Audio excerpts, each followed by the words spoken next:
มันเป็นอย่างไรเข้าใจลึกซึ้งก็วันนี้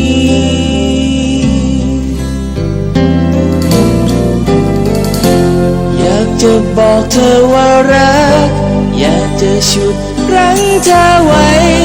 และทำทุกอย่างที่ตัวฉันทำได้แต่มันก็สายไปแล้วใช่ไหมฉันคงไม่อาจทำให้เธอเปลี่ยนใจฉันคงไม่อาจทำให้เธอกลับมารักฉันเมื่อคนนั้นเข้ามา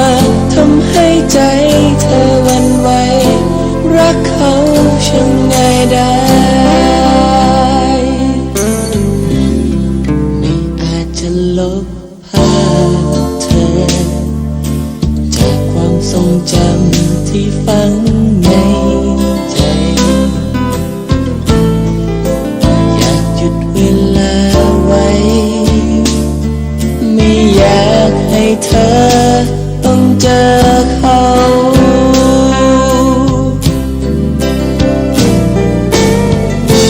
อยากจะบอกเธอว่ารักอยากจะฉุดรั้งเธอไว้และทำทุกอย่างที่ตัวฉันทำได้แต่มันก็สายไปแล้วใช่ไหม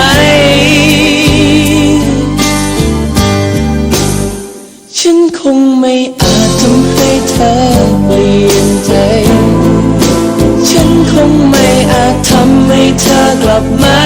รักฉันจึง